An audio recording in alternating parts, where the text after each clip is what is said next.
BPSC 3 coaching संस्थाओं पर होगी कार्रवाई, ईओयू ने किया बड़ा खुलासा। देखो बड़ी कंफ्यूजन वाली स्थिति है बीपीएससी के इस हरकत के बाद, और एक सेंटर का एग्जाम कैंसिल किया जाना, मेरे प्यारे दोस्तों इससे ज्यादा दुख होगा, क्योंकि इससे नॉर्मलाइजेशन जो बीपीएससी चाहती है वो लाया ही जाएगा, पूरी संभावना है। क्योंकि देखो अब तो 2 क्वेश्चन हो जाएंगे, 2 शिफ्ट में होंगे भैया, एक जगह का क्यों होगा, सवाल ये है।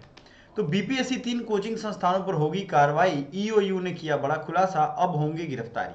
बिहार लोक सेवा आयोग द्वारा आयोजित बीपीएससी टीआरई परीक्षा पेपर लीक में 3 कोचिंग संस्थान संलिप्तता सामने आई है और इसकी गिरफ्तारी की प्रक्रिया शुरू कर दी गई है।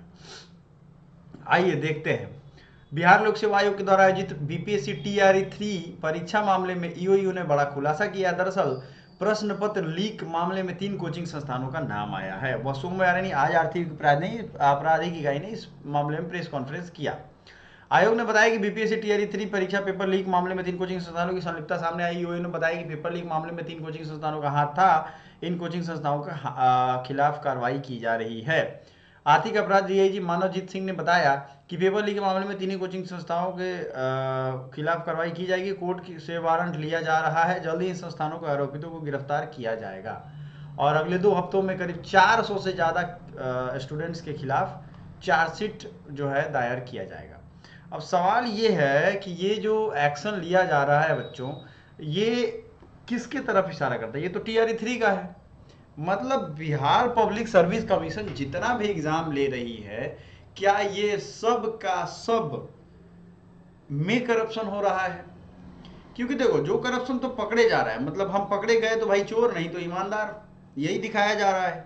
अब सवाल मैं तो एक बात से बीपीएससी चेयरमैन से हैरान था कि वो कह रहे हैं कि क्वेश्चन पेपर ले करके और बाहर क्यों भागा है, बाहर भाग जाने से ये पेपर लीक का मामला सामने आ गया।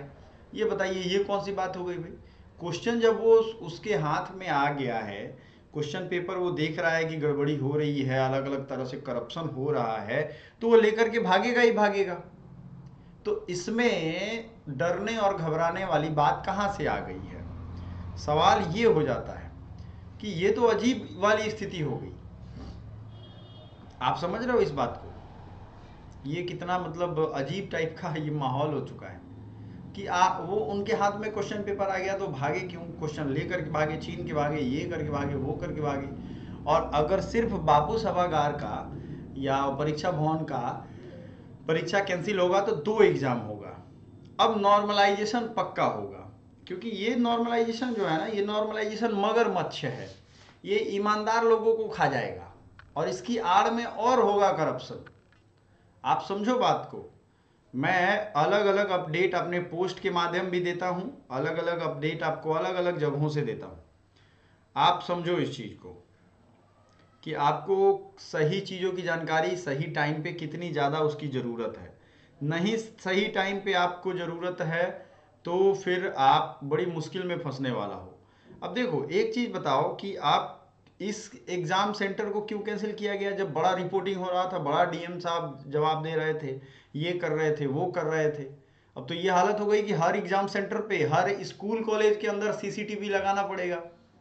सबसे बड़ा, हर स्कूल में सीसीटीवी हमें चाहिए भाई, क्योंकि बिना सीसीटीवी तो हो नहीं पाएगा। आप देखो हजारों बच्चे कमेंट कर रहे हैं बीपीएससी ने बापू परीक्षा केंद्र में एग्जाम को कैंसिल कर दिया, रिजल्ट एक साथ ही जारी होंगे, नॉर्मलाइजेशन लागू नहीं होगी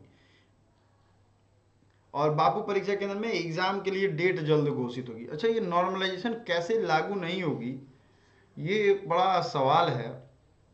मतलब 2 बार जब भी एग्जाम लिया जाएगा तो कैसे क्वेश्चन का लेवल सेट किया जाएगा? एक देखो सही बताएं हम, ये बिहार के जितने भी नौकरी करने वाले और उनका जो ये सेटर है ना, और इनका जो ये 60 गांठ है ऑफिसर्स और पॉलिटिशियन और ये सेटर्स का, इन्होंने जो बिजनेस बनाया है 10,000 करोड़ का, अब सोचो इसको तोड़ना जरूरी है और ये वही लोग तोड़ेंगे जो एग्जाम दे रहे हैं।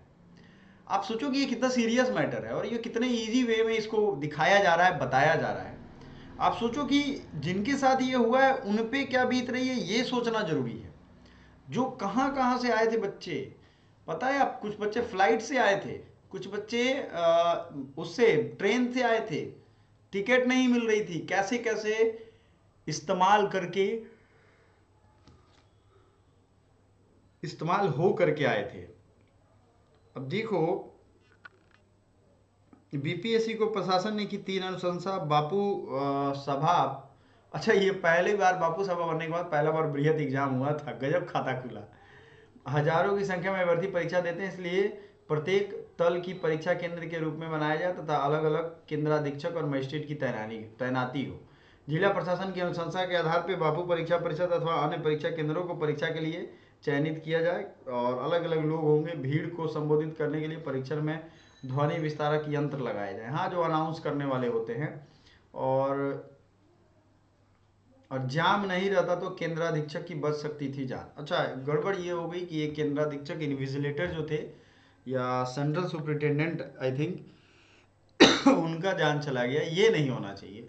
मान लो किसी की भी जान, किसी बच्चे की भी जान, कोई भी लाठी नहीं खाए, कोई भी थप्पड़ नहीं खाए, और किसी की जान तो बिल्कुल ना जाए, ये एकदम कड़ी, इस पे मतलब दिल मतलब सख्त हो जाता है कि ये नहीं होना चाहिए। अब उपद्रव करने वालों के खिलाफ ये होगा, क्या कहते हैं, मुकदमे होंगे। ये किसको मुकदमा करने जाओगे भाई? अपनी गलती छुपाने के लिए मुकदमा करोगे, उनको परेशान करोगे ताकि वो डर हो जाए उनके अंदर। हाँ, ये कौन सी चीज है? तो आप लोगों को ये सब सोचना पड़ेगा कि ये कहाँ जा रहे हैं। हम नहीं सोचेंगे तो फिर वो लोग तो सोच रहे हैं। और देखो, कोचिंग संस्थानों का भी नाम आ रहा है। अब सवाल ये उठता है कि मेरे मेरे कमेंट बॉक्स में अगर आप जा करके देखोगे ना, तो कुछ कोचिंग संस्थानों का नाम भी बच्चों ने रिकमेंड किया है। कुछ बच्चों ने, मैं आपको बता रहा हूँ, कमेंट किया है। मैं कमेंट आपको दिखाता हूँ, सुनाता हूँ। मैंने पोस्ट में उसका स्क्रीनशॉट डाला है, और वो स्क्रीनशॉट अगर आप देखोगे पोस्ट सेक्शन में जा करके, पोस्ट को रेगुलर देखा करिए, क्योंकि पोस्ट आप देखेंगे तो आपको बहुत बेनिफिट मिलने वाला है। मैं आपको बताता हूँ क्या क्या भेजा। एग्जाम कैंसिल होना चाहिए, सच क्या है झूठ क्या है, आयोग को झूठा पटना चलो। अभी मैं बताता हूँ, 2 बच्चों की आप बीती जिन्होंने लिखा है सब कुछ। पूरा एग्जाम कैंसिल होना चाहिए, अधिकतर बच्चों का ये डिमांड है पूरा, क्योंकि लड़कों को लग रहा है वो पीटी पास कर लिए हैं तो उनका फाइनल लिस्ट में नाम आ जाएगा। ठीक है, प्रूफ मत बोलो भाई, लीगली इनकरेक्ट टर्म मैंने कंसर्न किए हैं, कंसर्न करके डालो तो सही रहेगा। अच्छा अच्छा, ठीक है। अरे मेरा एग्जाम उस सेंटर पे नहीं था, मैंने ये डाउट इसे क्लियर करना हो आयोग की जिम्मेदारी है। ठीक है, तो जिम्मेदारी वो निभाएंगे, कोई दिक्कत नहीं है। प्रूफ नहीं है भाई, ये जेन्युइन कंसर्न है। एग्जाम को पूरी तरह से रद्द करने का सिर्फ एक मात्र तरीका है, वह नीतीश कुमार इस बात को, अभी ये नीतीश, ये अलग अलग से नाम डालो। देखो, चेयरमैन पे जिम्मेदारी किसी को देना जरूरी है ना। सर मेरा भी एग्जाम उसी सेंटर, मुझे तो पेपर्स ही नहीं मिले। I was on 5th floor, second hall, block A. First floor पर तो 8 से 10 स्टूडेंट ग्रुप, 8 से 10 ने मिलकर पेपर सॉल्व कर रहे थे। अब सोचो, I saw from my own I, ये किसका कहना है? पुरुष शर्मा। ठीक है, पौरुष शर्मा नाम है इनका। सेकेंड फ्लोर, बॉक्स का सील टूटा हुआ था एंड पेपर्स के सील भी। 4th फ्लोर, हॉल नंबर, इसमें पेपर्स देखकर छीन लिया गया। ठीक है, और पेपर दे दिया गया फिर छीना गया। सुनते रहिए कारनामे, हर स्टूडेंट्स के साथ डिफरेंट घंटा है। Main thing is happening, was going under way, tight security and camera area, we want justice, kindly stand for justice. I know बहुत सारे स्टूडेंट का अच्छा एग्जाम किया, बट किसी के साथ भी हुआ अन्याय, अन्याय होता है, काइंडली रेज योर वॉइस। ठीक है, चलो। कुछ लोग कह रहे हैं सब सेटिंग, अरे भाई सेटिंग तो है ही। हम पटना में ही हैं, मेरा सेंटर बापू एग्जाम सेंटर में था, बहुत नाइंसाफ़ी हुआ है। Re exam should be conducted across the state to all centres. I am a girl, क्या मैं आ सकती हूँ? डेफिनेटली पटना आ रहे हैं, पर यस री एग्ज़ाम। ये वीडियो बीपीएससी चेयरमैन को भेजो। अच्छा, वो वीडियो में सब कुछ दिख गया है ना, नहीं तो ये तो कैंसिल भी नहीं करते। सर गर्दनी बाग से अच्छा बीपीएससी भवन या सीएम हाउस होगा। इतनी हिम्मत नहीं बची है ना, इतनी हिम्मत नहीं बची है कि बिहार के बच्चे अच्छे से प्रोटेस्ट कर पाए। मैं आपको एग्जांपल देता हूँ, जेएनयू के स्टूडेंट्स जो यूनियन प्रेसिडेंट भी रहे हैं वहाँ के, उन्होंने इंदिरा गांधी, उस समय प्रधानमंत्री, आप समझ लो इंदिरा गांधी को, और उनके आवास को घेर लिया, उनके घर के मेन गेट पे, और काफ़ी समय तक घेरा रहा, वहीं सोते थे।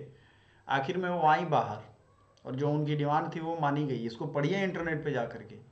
इसीलिए मैंने बहुत पहले एक मजबूत यूनिवर्सिटीज़ की वकालत की थी, मैं खुद बीएचयू से पढ़ा हूँ, कमजोर, देखो powerful people comes from powerful places. यहाँ एक लाठी ऐसे पुलिस दिखाते नहीं है, बच्चे भागना शुरू कर देते हैं। वो क्या किसी का प्रोटेस्ट करेंगे और आंदोलन करेंगे? या तो वो उपद्रव करेंगे या फिर शांतिपूर्ण करके उनको बहला फुसला के भगा दिया जाएगा।